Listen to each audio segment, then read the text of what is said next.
The widow was at the boarding-house door with her trunk on the boards behind her, and the keeper's letter still in her gloved hand, when the man at the foot of the steps put one boot on the bottom tread and said the two words she had not been expecting.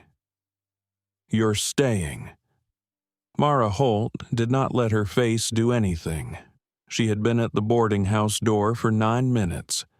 The keeper of the boarding-house, who was an older woman named Mrs. Pell, had written to her in the second week of August, saying the room off the kitchen was hers at $1.20 the week starting the 1st of September, supper at 6, breakfast at 5:30.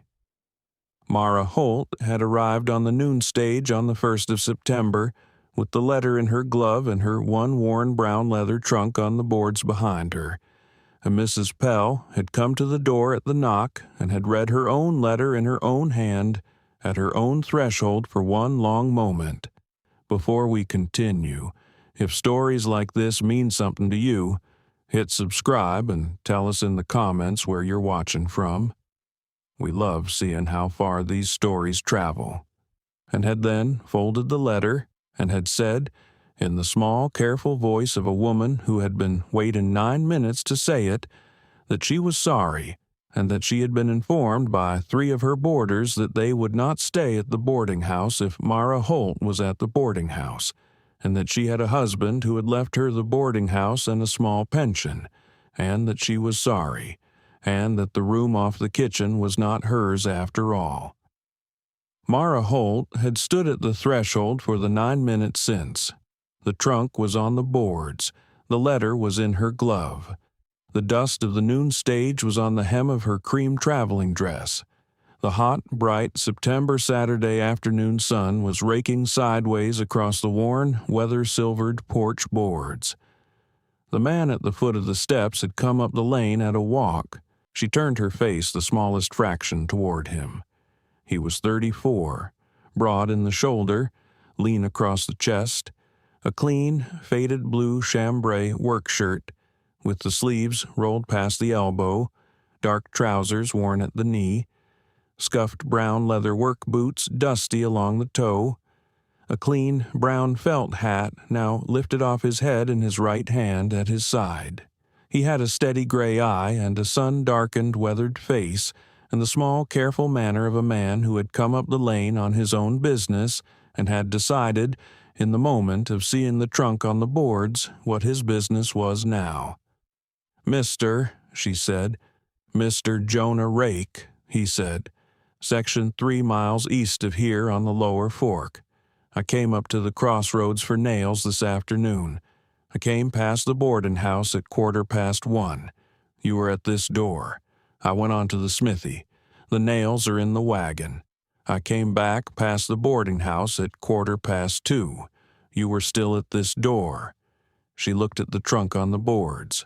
"I know I was. I am asking, Mrs. Holt, whether the trunk on the boards is on the boards because Mrs. Pell has read her own letter at her own threshold and has set the trunk on the boards." Mara Holt did not let her hands fidget. "The trunk is on the boards," she said. He nodded once. He did not look at Mrs. Pell, who was still at the threshold inside the door. "Mrs. Pell," he said. Mrs. Pell did not move from the threshold. "Yes, Jonah, I have known you 15 years. You have been a fair woman, every one of them. I have not come up the steps of this porch in 9 years that you did not pour me a cup of coffee at your kitchen table at the price of nothing. I know it is not your 3 boarders that is at the bottom of the trunk on the boards. The 3 boarders are the cover. You will tell me at some point in the next month what is at the bottom of the trunk on the boards. You will not tell me today. Today you will keep the trunk on the boards. I will take Mrs. Holt to my section at the lower fork. The room off the kitchen at my section is empty. I will pay her what I would pay any housekeeper for the harvest. I will not be in the kitchen at the noon meal. I will eat at the corral. The arrangement will be on paper. The paper will name the rate and the term, and the back room being the back room. I am asking you because if a thing of this kind is being done at the crossroads in plain sight on a Saturday afternoon, it is being done with the keeper of the boarding house in the hearing of the keeper, and not behind her back." Mrs. Pell looked at him. She looked at Mara Holt. She did not let her face do anything either. Jonah Rake. "Yes, ma'am. You will write the paper at the section this afternoon." "I will. You will bring the paper to my kitchen at 6 tomorrow morning before the chapel." "I will. You will sign the paper at my kitchen with me at the table as the witness." "I will. You will set the back room at your section as the back room, and not as anything else for as long as Mrs. Holt is at the section." "I will." "I'm sorry, Mrs. Holt," said Mrs. Pell, turning to Mara. "I am sorry past the saying of it. I will tell Jonah at 6 tomorrow morning what is at the bottom of the trunk on the boards. I will not tell you today because you have come a long way today and have already heard enough today. I will tell you at 6 tomorrow morning when I bring you a clean cream apron and a pound of fresh butter from my own kitchen as the start of what I owe you for the 9 minutes you have been at this door." Mara Holt looked at her. "I will come at 6 tomorrow morning to your kitchen," she said. "You will come." Jonah Rake stepped up onto the porch.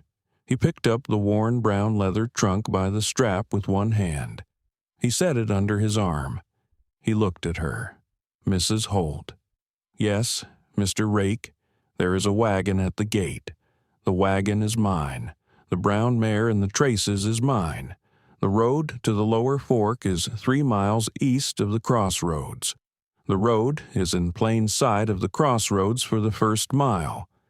I will drive the wagon at a walk. You will ride beside me on the wagon seat. We will be in plain sight of the crossroads for the first mile in the way of a housekeeper being driven to a section by a rancher in the noon hour of a Saturday. That is how this is being done?" She nodded once. He carried the trunk down the porch steps. He set it in the back of the wagon. He came back up the steps. He did not offer her his hand. He stood at the bottom step with his hat off in his hand at his side and waited for her to come down the porch on her own, which she did, in the small, careful walking pace of a woman who had been at a door for 9 minutes and was glad now to be moving on her own feet, and Mrs. Pell at the threshold did not let her face do anything for any of it. At the gate, Jonah Rake helped her up onto the wagon seat with the smallest formal grip on her gloved hand and let it go the moment her boot was on the boards. He took the reins. He clicked his tongue. The brown mare started the wagon down the lane at a walk. The crossroads watched. Mara Holt did not turn her head. Jonah Rake did not turn his. They were in plain sight of the crossroads for the first mile. They were in plain sight of the dry goods at the south end and the smithy at the corner, and the small open window of the seamstress whose 3 pressed faces had watched the rejected bride a year earlier, and which were watching now the noon-stage widow with the trunk on the boards of the boarding house being driven to a section by Jonah Rake of the lower fork. Mara Holt heard a wagon wheel turn somewhere behind them in the south end of the main street, in the small, careful turning of a wagon wheel of a townsperson who had decided to follow them for a quarter mile to see whether the wagon was going east on the lower fork road or south on the south road. And Jonah Rake did not turn his head, and at the bend of the lane he turned the wagon east on the lower fork road, and the wagon wheel behind them stopped at the bend. He had done that on purpose, she thought, for the wagon wheel. She did not say so. By the second mile, the bleached pale tan road was empty. The cottonwoods at the lower fork were going gold at the tips. The warm September afternoon dust settled slow behind the wagon. "Mr. Rake." "Yes, ma'am. I have been a widow 7 months. I know it. How? I read the noon stage list at the dry goods on the Tuesday before the 1st of September. The dry goods keeps the list on a board by the door. The list had your name and the name of the boarding house. The list said the widow Mara Holt of the Lower County, late of the township of Bishop's End, was coming on the noon stage on the 1st of September. I read it on the Tuesday. I have read the list at the dry goods every Tuesday for 11 years. I did not know whose widow you were on the Tuesday. I know now how. I came up the lane to the boarding house at 1:15 on the Saturday, and saw the trunk on the boards and saw Mrs. Pell at the threshold and read the lid of the trunk, which has Holt of Bishop's End painted on it in black. Holt of Bishop's End is the name of a sheep ranch 6 miles south of Bishop's End. The sheep ranch is on the South Road. The South Road is on the way to the saloon at the south end of the township. The man who ran the sheep ranch of Holt of Bishop's End was Caleb Holt, who was a sheep rancher who became a saloon man in his last year. I had been in Bishop's End in October the year before. I had met Caleb Holt at the saloon at the south end of the township. I had heard about Caleb Holt the second time I'd been in Bishop's End at the smithy on the Tuesday. The thing I had heard about Caleb Holt was that he had been shot in his own saloon by a man who had been told to leave the saloon and had not left, and the shooting had been ruled self-defense by the sheriff at Bishop's End, and Caleb Holt had been buried in the sheep ranch cemetery, and his widow had not been at the burial because the widow had been on a stage to her sister in the eastern county on the noon of the day Caleb Holt had been buried. I had heard the smithy at Bishop's End say so on the Tuesday. I had thought, on the Tuesday in October, that the widow of Caleb Holt of Bishop's End was a woman I would not like to be. I had not thought I would see the widow of Caleb Holt of Bishop's End on the porch of Mrs. Pell at the boarding house at the crossroads 10 months later. He stopped. "I'm sorry, ma'am." "For what?" "For saying it plain in 3 sentences on the 2nd mile of a road you have just been driven onto in a wagon. I had thought it would be better for you to hear it plain on the 2nd mile of the road than to hear it at 6 tomorrow morning at Mrs. Pell's kitchen with the keeper of the boarding house in the room. I had figured Mrs. Pell would tell you what I have just told you at 6 tomorrow morning. I had figured you would rather hear it the first time from a man you had been on a wagon with for 2 miles than from a woman you had been at a threshold of for 9 minutes. Mara Holt did not let her hands fidget. She looked at the brown mare in the traces. She looked at the warm dust at the wagon wheel. She looked at her gloved hands in her lap. "That is the why of the trunk on the boards," she said. "That is the why of the trunk on the boards. The 3 borders are the cover. The 3 borders are the cover." She did not speak for one long breath. She did not let her face do anything. The cottonwoods at the lower fork shifted gold in the warm September afternoon air. The brown mare in the traces was steady on the road. I was not at the burial because Caleb Holt had not been my husband for 16 months at the burial. He had been my husband for the first 8 months of the marriage. He had not been my husband for 16 months of it. He had not been my husband for the day he died. He had not been my husband for the day before. He had not been my husband for the year I had been at the sheep ranch alone, while he had been at the saloon at the south end of the township, taken a back room and a woman in the back room who was not me, and the woman in the back room who was not me, on the day Caleb Holt was shot, was the woman who watched him be shot at the saloon at the south end of the township. The man who had been told to leave the saloon and had not left had been the husband of the woman in the back room.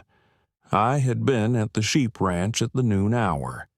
The sheriff at Bishop's End sent the boy with the note at 3. I read the note at 3. I was on the noon stage to my sister in the eastern county the following morning at 11. I did not go to the burial. I did not go because the burial was a burial of the man at the saloon and not of the man at the sheep ranch. And the man at the sheep ranch had been dead in my marriage for 16 months before the man at the saloon was dead in his own. I did not write a letter to anyone in Bishop's End from my sister's house in the eastern county. I did not write back to the sheriff. I did not write back to the woman who had run the dry goods at Bishop's End, who wrote me 3 letters in the 7 months I was at my sister's. I had been a widow 7 months when I wrote to Mrs. Pell at the crossroads in the 2nd week of August, and I had not signed the letter to Mrs. Pell with the name Holt. I had signed it with my own name, which is Mara Ennis, which was the name I had on the day my mother named me, which is the name I am going by from the noon stage of the 1st of September forward. Mrs. Pell had me on the boarding house book as Mara Ennis. Mrs. Pell would have me on the boarding house book as Mara Ennis. Still, if the 3 boarders had not seen my trunk at the depot at noon and read Holt of Bishop's End on the lid. She stopped. She looked at her gloved hands. The trunk has been painted Holt of Bishop's End for 11 years, she said. The trunk was a wedding trunk. The trunk has had a wedding name on the lid for 11 years. The trunk has been the trunk I packed on the morning I was on the noon stage to my sister's. I did not have another trunk. I have not had the coin to paint over the lid. I had been a widow 7 months and had not yet decided whether to paint over the lid, because I had not yet decided whether the painting over of the lid would be the kind of thing a woman did because she was through with a thing or because she was hiding from it. I have decided, on the 2nd mile of this road, that the painting over of the lid is the kind of thing a woman does because she is through with a thing. I will paint over the lid this evening at your section if you have a tin of black paint. Jonah Rake looked at the road. I have a tin of black paint at the section, he said. That suits. The wagon turned in at the warped wooden gate of his section a 1/4 mile on. He set the trunk in the small back room off the kitchen. He set the tin of black paint and a small worn brush on the worn pine kitchen table at her hand. He left her in the kitchen with the trunk and the tin and went out to the corral with the brown mare.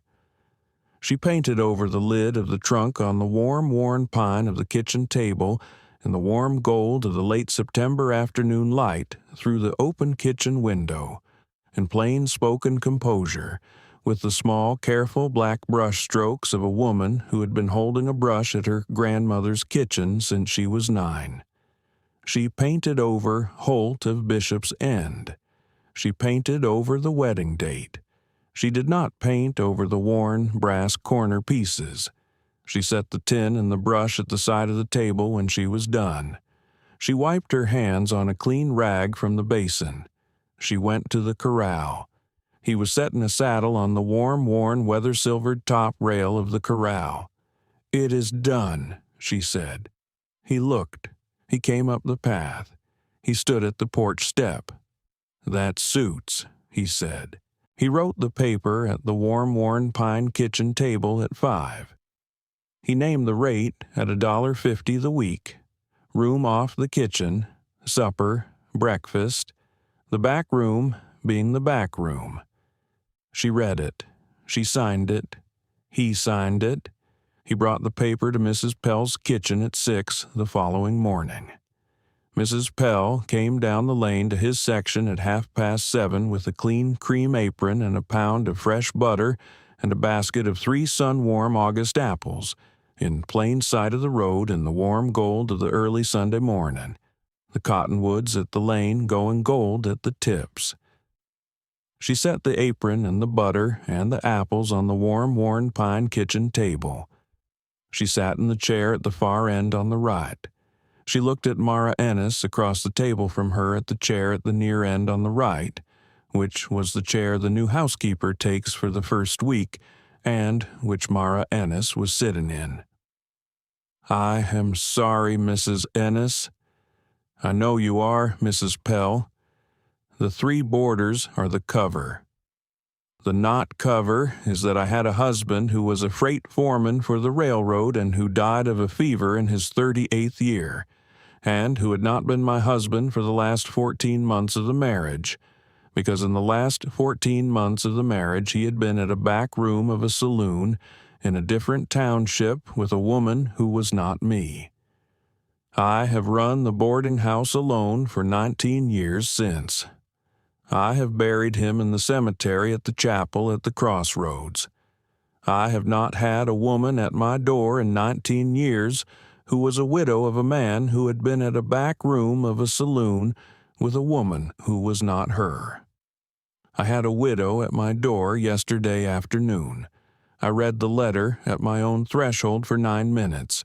I could not give the widow the room off the kitchen of the boarding house. I could not give the widow the room because I have been carrying the back room of the saloon in the different township for 19 years, and the widow at the door had been carrying the back room of the saloon at Bishop's End for 16 months, and the carrying of the back room of 2 different saloons by 2 women in the same kitchen was the kind of thing I had decided in the 9 minutes at the threshold I would not invite into my kitchen. The 3 borders are the cover. The not cover is mine. I am sorry, Mrs. Ennis. I am sorry past the saying of it." She stopped. She looked at her hands on the table. Mara Ennis did not let her hands fidget. "Mrs. Pell, yes, you have come down this lane on a Sunday morning with a clean cream apron and a pound of fresh butter and a basket of 3 sun-warm August apples in plain sight of the road. You have sat at this table in the chair at the far end on the right. You have said in plain-spoken terms at this table the not cover of the trunk on the boards. You have not asked me to absolve you of any of it, because you have not come down this lane to be absolved. You have come down this lane because the carrying of the back room of 2 different saloons by 2 women is the kind of thing 2 women carry together at a kitchen table in plain sight of the road on a Sunday morning, and not the kind of thing 1 woman carries at a threshold of a boarding house in the 9 minutes of a stranger's arrival on a Saturday afternoon. I will take the apron, Mrs. Pell, and I will take the butter, and I will take the apples.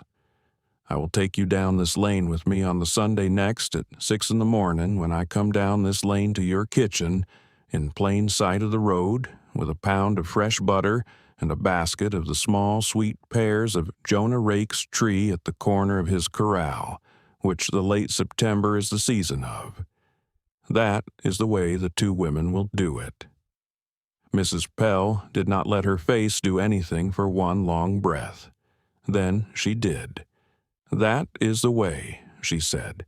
"Jonah Rake was at the corral the whole time. He did not come into the kitchen. He set the saddle on the top rail of the corral.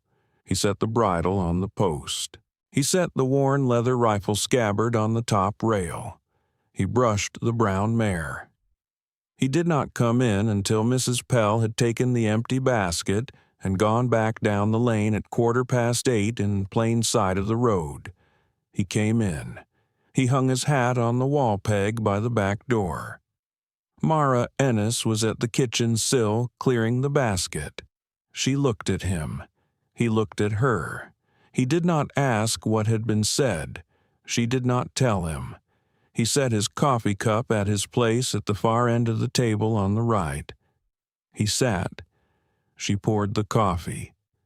She sat at the chair at the near end on the right, which was the chair the new housekeeper takes for the first week, which she had been sitting in for 1 day. She kept his kitchen through the harvest. By the second week, the breakfast was hers because she had asked him on the Monday whether he wanted her to take it on, and he had thought about it for the space of one breath and said, "That suits," and the breakfast had been hers from the next morning on. By the third week, the bread on Tuesdays and Fridays was hers. By the fourth week, she had quietly mended the curtain on the kitchen window that had been hanging on 3 threads since the previous spring, and Jonah Rake had noticed it that evening on his way out to the corral, and had said only, "That is better," and had gone on. The slow, geographical shift was in the chair. The first week, the chair at the near end on the right was Mara's, which was the housekeeper's chair, and the chair at the far end on the right was Jonah's, which was the chair Jonah had sat in for 11 years. By the third week, his cup had moved a hand's width up the table from the far end to the next place on the right at supper without comment. By the fifth week, his cup was at the place beside hers at the near end on the right. By the seventh week, his hat had moved from the wall peg by the front porch door to the wall peg by the back kitchen door, which was the peg beside her cream apron, and Jonah Rake had not announced any of it, and Mara Ennis had not commented on any of it, and Mrs. Pell at the boarding house at the crossroads, who came up the lane every Sunday morning at 6 and was at the kitchen table at 1/2 for an hour of coffee with Mara Ennis in plain sight of the road, had noticed every one of the small geographical shifts of the cup and the hat, and had not said a word about any of them in the way that pattern moved in that country without anyone naming it. The confrontation came at the dry goods at the south end of the main street on a Tuesday in the third week of October. The dry goods was kept by Mrs. Effie Sutter, who was 58 and had been at the seamstress's open window at the south end on the noon of the 1st of September, and had been preparing the speech she would have given at the boarding house if she had been at the boarding house, which she had not. She found Mara Ennis at the dry goods on the Tuesday at noon. Mara was buying 2 yards of muslin and a tin of lamp oil. Mrs. Effie Sutter was at the counter. Mrs. Ennis. Mrs. Sutter. I have been hearing. I'm sure you have, Mrs. Sutter. Mrs. Effie Sutter set both gloved hands flat on the counter. I've heard that you've been at the section of Jonah Rake for 7 weeks. I've heard you have been at the kitchen, and at the breakfast, and at the chair at the near end on the right at supper. I've heard the chair the man has sat in for 11 years has moved a hand's width up the table to be beside yours. I have heard you came on the noon stage of the 1st of September with a trunk that had been painted Holt of Bishop's End, and which has since been painted over. I have heard about Holt of Bishop's End. I have heard about the saloon. I have heard about the woman in the back room. I've heard about the man who was shot in his own saloon by the husband of the woman in the back room. I've heard about the noon stage to your sister's house in the eastern county. I have heard the smithy at Bishop's End sent the letters. I have heard you did not answer them. I have heard you are the widow of Caleb Holt of Bishop's End, and that you are at the section of Jonah Rake at the lower fork in a back room that is not the back room of a saloon. And I am asking, Mrs. Ennis, in the hearing of this counter, on a Tuesday at noon, what you would have me say to the seamstress at the south end, and to the postmistress, and to the wife of the deacon, all of whom will ask me at the back door of my kitchen this afternoon what they should think. Mara Ennis did not let her hands fidget. She set the 2 yards of muslin and the tin of lamp oil on the counter. Mrs. Sutter. Yes. The first thing you will say to the seamstress and the postmistress and the wife of the deacon at the back door of your kitchen this afternoon is that the woman you have just asked the question of at this counter at noon on a Tuesday answered the question in plain spoken terms in your hearing, which is the way a woman of standing at the south end of the main street has earned the right to be told a thing by the woman she has asked the thing of. The second thing you will say is that the widow you have heard about is the widow of a man who was not her husband for the last 16 months of the marriage, and that the widow has gone by her own name of Ennis since the 1st of September, and that the widow paints over a trunk lid the same evening she decides she is through with what is painted on it. The third thing you will say is that Jonah Rake of the Lower Fork is the man who put one boot on the bottom tread of the porch of Mrs. Pell's boarding house at 2:15 on the 1st of September, and said, "You are staying," in the hearing of Mrs. Pell at her own threshold, and in the hearing of the south end of the main street, and that the keeper of the boarding house came down the lane to the section of Jonah Rake at 6 the following Sunday morning with a clean cream apron and a pound of fresh butter and a basket of 3 sun-warm August apples, and has come down the lane every Sunday morning since in plain sight of the road, and that you, Mrs. Sutter, of the dry goods, are welcome to come down the lane on a Sunday morning at 6, the same way Mrs. Pell has come down it for 7 Sundays, in plain sight of the road, with whatever you would bring as the start of what you have decided you owe a widow you have spent 7 weeks hearing about. The fourth thing you will say is that Jonah Rake will be asking the widow on a Sunday afternoon in the next month a question that the widow will answer plain in the hearing of the section. The fifth thing you will say is that the answer the widow gives at the section will be the answer the seamstress and the postmistress and the wife of the deacon may walk up the lane to the chapel of the crossroads on the Sunday after to look at, in the kind of clean pale blue Good Sunday dress a woman wears to a chapel she has decided to walk into. The 2 yards of muslin and the tin of lamp oil, please. Mrs. Effie Sutter did not move for one long breath. She sold Mara Innes the muslin and the lamp oil.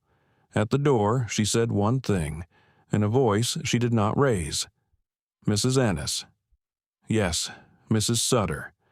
I had not known a woman could say 5 sentences at this counter on a Tuesday at noon and answer all of them. Mara Ennis put on her hat.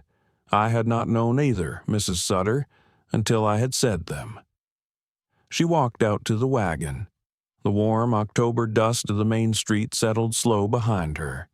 He asked her, on a Sunday afternoon in the second week of November, at the kitchen table at the warm pine table, in the warm, late afternoon gold light of the open kitchen window, in plain spoken terms, with his hat on the peg by the back kitchen door beside her cream apron and his cup of coffee at the place beside hers at the near end on the right.